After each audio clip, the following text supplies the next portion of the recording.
Армысыздар, құрметті көрермендер. Ақпанның 12 күнінен бастап Астана қаласының краншылары еңбек кодексінің сақталуын және де жалақыларының 800 мыңға көтерілуін талап етті. Студиямызда Сәуле Сейдахметова, Астана қаласының краншысы. Қош келдіңіз. Сәуле Сейтбекқызы, сіздердің талаптарыңыздан кейін, үндеулеріңізден кейін мәселе өзгерді ме? Қандай өзгерістер болды? Бұлайнан сондай ауқымды өзгерістер бола қойған жоқ. Айлық жалақымыз енді орташа есеппен 450 мың теңгеге дейін көтерілді деуге болады.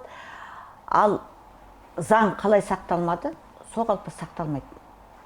Заң сақталуын қадағалап жатқан ешкім жоқ, себебі сондықтан жұмыстан заңсыз шығару, жаңағы стажерлар дейді ғой, енді ғана кранға отырғандарды стажировкасы ештеңесіз кранға отырғызу, сондайлар жалғасып жатыр бізде. Сондықтан біздің көңіліміз толып тұрған жоқ. Ақпарат құралдарының айтуы бойынша министрлік тарапынан құрылыс компанияларын тексерілу басталды дейді. Тексерістер өтті ме? Өзгеріс болмаса, қандай тексерісті қалай жүргізді? Мен сол тексеріс дегенге сенбеймін. Себебі олардың айтуы бойынша қазір пандемия кезінде тексере алмайды екен. Тексере алмайтындықтарын айтты, сондықтан тексердік дегендеріне мен сенбеймін. Бұл заңсыздық бір жылдың ішінде жүйе болып қалыптасқан жоқ. Пандемия деген сылтау деп ойлаймын. Бұл бұрыннан бері басталған бұл заңсыздықтың барлығы. Бірнеше жыл бұрын. Бір жылда ғана қалыптасу мүмкін емес осыншама заңсыздықтың. Бұл заңсыздықтар бұрыннан келе жатқан заңсыздықтар, иә? Иә, бұрыннан келе жатқан заңсыздықтар. Менде сонда сұрақ туындайды. Сіздер бұрын қайда болдыңыздар? Тікелей міндеттері сол үшін халықтан айлық жалақы алып отыр. Неге орындалмады? Тікелей міндеттерін неге атқармады деген сұрақ туындайды. Ал бұл мәселеге байланысты Нұр-Сұлтан қаласы қауіпсіздікті бақылау және еңбекті қорғау бөлімінің бас маманы Абай Еркінов былай дейді: құрылысшылар банктың міндеттемелерінен қашып және алиметтік борыштарын орындамау үшін шартты жасаспайды екен, еңбек шартын. Қаншалықты рас? Ол дұрыс айтып отыр ма? Жоқ, бұл рас енді. Бірақ бұл өзінің тікелей міндетті жаңағы еңбекті қорғау бола тұра айтуы Абай Еркінов мырзаның сылтау деп есептеймін. Өзінің міндетін атқармау үшін. Мейлі кім қандай себеппен де мысалы еңбек шартына тұрғысы келмесе де, ол өзінің жеке басының мәселесі. Ал Абай Еркіновтер сол заңның қайткен күнде де заң сақталуын қадағалау керек. Олардың тікелей міндеттері сол. Ал мынау құрылысшылар өздері қаламайды деген тек қана сол өз міндетін атқармау үшін тауып алған сылтауы ғана. Ондай адамдар жоқ емес, бар. Бірақ олар да заң бұзып отыр. Яғни Абай Еркіновке айтарым, сіз сол екі жақтың да заң бұзбауын қадағалап, өз қызметіңізді, өз міндетіңізді атқарыңыз. Сіз сол үшін жалақы алып отырсыз. Ал оларды, ондай адамдарды, краншылардың өзі, біз өте ұйымшыл халықпыз, өзіміз-ақ жөнге салып аламыз. Ал құрылыс компаниясы краншыларды жұмысқа алардың алдында неге міндетті түрде шарт жасаспайды? Не үшін заң бойынша жұмыс істегісі келмейді? Әлде барлығы осы краншыларға келіп тіреле ме? Құрылыс компаниялары заң бойынша жұмыс істегісі келмейтін себептері, олар заңды еңбек қауіпсіздігін бұзады. Адам болғасын енді пенде болғаннан кейін қауіптенеді ғой жұмыс істеуге кейбір жағдайларда. Сонда жұмыстан шығарып жібереміз деп, астында жұмыс істеп жүрген адамдардың да, краншының да басына қауіп төндіріп, олар қинап тұрып істетеді. Мысалы, қатты жел болса, қатты аяз болса, ештеңеге қарамай жұмыс істететіндер болады. Сондай кезде еңбек шарты барлығы жасалып, барлығы заңды түрде болатын болса, ол краншыны жұмыстан шығару қиын болар еді. Яғни бұл краншы егерде басшылардың айтқан екі етпей, бұлжытпай орындамаса, жұмыстан шығарып, оңай шығарып жіберу үшін басшыларға тиімді деп ойлаймын. Ал осы сіз краншының жұмысының қауіпті екенін айтып отырсыз, оны барлығы біледі, ол ең қауіпті жұмыстардың қатарына кіреді, краншының жұмысы. Сіз енді әйел адамсыз, мына кран 40-тан астам метрге көтерілу қауіпті емес пе? Сіз қорықпайсыз ба өзіңіздің өміріңізді мұндай қауіпке төндіруге? Пендеміз ғой, неге қорықпаймын деп айта алмаймын мен. Әрине қорқып шығамыз біз. Мысалы, шахтерлар төменге жердің астына түскен уақытта қалай қорықса, кранға шыққан уақытта біз де солай қорқып шығамыз. Шахтерлар айтатын еді кезінде, біз жұмысқа кетіп баратқанда отбасымызбен қоштасып шығамыз үйден деп, қайтып келеміз ба жоқ па деп. Бізде де солай. Қауіпті әрине, бірақ жұмысымыз сондай болғандықтан кранға шығамыз. Кранға шығардың алдында өз басым енді Аллаға сыйынып, бісмілләмді айтып, дұғамды айтып шығам. Жасыратын ештеңе жоқ. Ол күнделікті әдетке айналған солай. Сіз сияқты тағы да әйел адамдар көп пе? Кранда жұмыс істейтін? Осы Астанада кранда істейтіндердің 30%, 25-30% әйел адамдар десем, қателеспеймін деп ойлаймын. Ал неліктен мұндай ердің жұмысына және қауіпті жұмысқа әйел адамдарды алады? Негізі бұрын мұнаралы крандарда әйелдер ғана істеген. Негізі крандардың өзінде әйелдер ғана істеген. Кеңес үкіметі кезінде. Себебі бұл жаңағы ер азаматтардың денсаулығына қауіпті жұмыс деп есептелген. Бұл жерде микроволны дейді ғой, орысша айтқанда. Микротолқындар болады, тоқпен жұмыс істейді. Сондықтан да ер азаматтарға зиянды деп табылған мамандықтың бірі тұғын. Егерде краншылардың жалақысын 800 мыңға көтерсе, үйлердің шаршы метрі, бір шаршы метрі 300-350 мың теңгеге көбейеді деген. Ол туралы Қазақстан Республикасының Құрылысшылар одағының Қарағанды облысы бөлімінің директоры Төлеген Әшімов деген кісі. Ол кісіге қалай жауап бере аласыз? Мен ол кісі Төлеген Әшімов мырзаға былай деп жауап берер едім.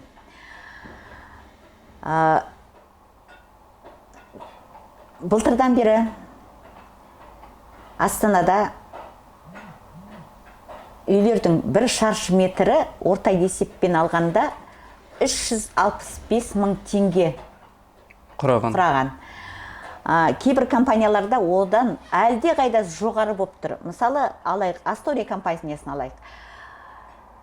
Бір шаршы метрі 509 мың теңге. Хайвелде 581 мың теңге бір шаршы метрі. Ремарк компаниясы тіпті олардан асып кеткен 690 мың теңге бір шаршы метрі. Бірақ осы компанияларда краншылар сол кездерде 350 мың теңге айлық алып отырды. Егерде ол адамның айтқанына жүгінсек, былтырдан бері жаңағы краншылар 1 миллион теңге айлық алу керек екен.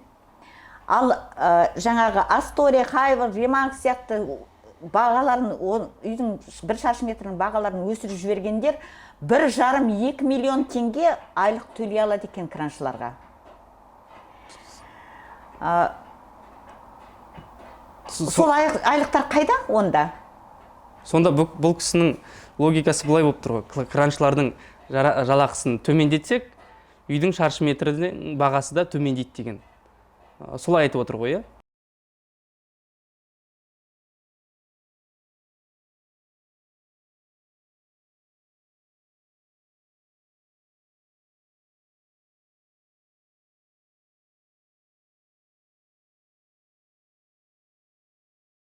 бұл кісінің логикасын түсінбедім мен. Төмендетсін онда. Бір шаршы метрін 150 мың теңге қойсын, 100 мың теңге қойсын. Сонда крановщиктер, мысалы краншылар үй ала алатын болады. Қазіргі таңда краншылар өздеріне үй алуға үй ала ала ма, қаражаттары жете ме? Жалақылары? Қазіргі жағдайда мынау жалақыменен краншылар үй алуға жағдайлары жоқ. Біз мысалы үй салып атамыз ғой, ойланамыз, осы үйлерді кім алады екен деп. Біздің айлығымыз шайлығымыздан артылмайды, шындығын айтқанда.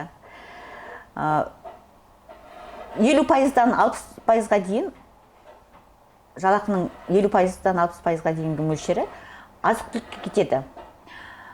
Одан қалды жаңағы бала-шаға бар дегендей, оның киімі бар, кредит бар. Несиесі бар төлейтін, одан қалды пәтер ақысы бар төлейтін. Сосын пенде болғасын, адам болғасын ауырмай тұрмайды, ауырып қалады. Сол кездерде мысалы дәрі-дәрмегі бар алатын шығындары, енді адам болғасын шығындар болады. Тіпті ондай барлығынан үнемдеп тұрып, аз-аздап жинағанның өзінде, ойлап көріңіздер, алғашқы жарнасының өзіне қаншама уақыт жинау керек. Жарайды, барлығына үнемдеп жинады дейік сол ақшаны. Алғашқы жарнасын төледі, ипотека алды деп есептейік. Ол ипотека дегенді біз білеміз, бір үйді алады да, 3 үйдің бағасын төлеп шығады. Яғни 20-25 жыл бойы төлейді. Тағы да барлығынан өзіне жаңағы аяп, үнемдеп, сөйтіп жүріп, өмір бойы сол ипотеканы төлеп, сол үйге ғана жұмыс істейді екен. Сонда біздің қазақстандықтар өмір сүрмеу керек қой. Сонда бұл үйлерді біз ала алмасақ, құрылыстың элитасы саналатын мұнаралы кранның операторлары ала алмаса, басқа кімдер ала алады? Сонда қазір бизнесмендер ала ала ма? Сол жаңағы Төлеген Ашымов сияқты бизнесмендер ғана ала алады екен. Бұл туралы ол кісі көріп өзінің жауабын беретін шығар. Ал кейбір желі қолданушылары, краншылар, жалақылар 400-500 мың, не үшін олар 800 мың сұрап жатыр, менің жалақым болса 150 мың, 200 мың деп ойларын айтып жатыр. Ол ойға қалай қарайсыз? Дұрыс па айтып жатқандар? Мен бұнымен келіспеймін. Менің ойымша 200 мыңға жұмыс істеп жатқан адамдар, мысалы, ол Қазақстанның болашағын қалай айтсам екен енді. Қазақстанда жақсы өмір сүріп көрмеген адамдар. Бұлар адам жақсы өмір сүру керек екендігін, пәтерлері болу керек, бір шама болса да жағдай болу керек екендігін түсіне бермейтін адамдар деп ойлаймын. Шүкір тәубаменен жүрген адамдар сол шайлығына ғана риза болып. Ал енді соңғы сұрағым, сіздердің күрестеріңіз қалай жалғасуда? Жаңа тексерістер болмады деп айтсыз, оған сенбейсіз деп. Және де жалақыңыз толыққанды талаптарыңызға сай емес. 800 мың деп сұрадыңыздар, 800 мыңға дейін жетпеді. Және де еңбек кодексінің сақталуын талап еттіңіздер. Ол да сақталмай жатыр деп айтсыз. Енді осы талаптарыңыздың орындалуы үшін қандай әрекеттерге барасыздар, қалай жұмыс жасайсыздар? Біз енді қорқытқымыз келмейді ешкімді де. Бірақ мен жақын арада вице-министрдің қабылдауына жазылғам. Сол вице-министрменен кездесем деп ойлаймын. Өткен жолы кездесем деген уақытта өзінің көмекшісін жіберіпті. Мен тағы да барып, өзім талап еттім. Маған ештеңені де шешпейтін көмекшісін керек жоқ дедім. шешім қабылдай алатын біздің мәселемізді шешетін адаммен кездесем деп талап қойып жатырмын. Вице-министрмен кездестіреміз деп уәде берді хатшылары. Соған егерде содан кейін бұл мәселелеріміз оң жағынан шешілмесе, біз тағы да жиналыс ұйымдастырып, забастовка ұйымдастырып, құрылысты осы жолы жігіттер келісіп отыр. Егерде шешілмесе, жалақыны көтергендерге дейін барлығымыз тоқтаймыз деген келісімге келіп отыр. Яғни забастовкаға дайын отыр. Мұнаралы кранның операторлары забастовкаға дайын отыр деген сөз. Әлі де үмітіміз үзілмей отыр, біздің талабымыз оң шешімін табылады деген. Енді өздерінің міндеттері сол болғандықтан, жаңағы осындай кикілжіңге апармау солардың атқарған жұмыстарына байланысты болғандықтан, жоғарыда отырғандар, үкімет басында отырғандар, министрліктегілер өз жұмыстарын дұрыс атқарып, біздің мәселеміз оңынан шешіледі деген әлі де үмітіміз бар. Егерде біз забастовкаға шығып нететін болсақ, солардың кесірі деп ойлаймын мен. Олардың жұмыс атқармағандығынан болады бұл. Біз көп нәрсе талап етіп атқан жоқпыз. Біздің талап етіп атқанымыз өзіміздің маңдай теріміз, біріншіден. Екіншіден, заң сақталуы. Заң сақталуын талап ету енді мүлдем ерсі деп есептеймін мен. Себебі заң, біз талап етпей ол заң сақталу керек біздің мемлекетімізде. Бізде сондай құзырлы мемлекет қой, біз жай анархия емес қой. Біз республика қой.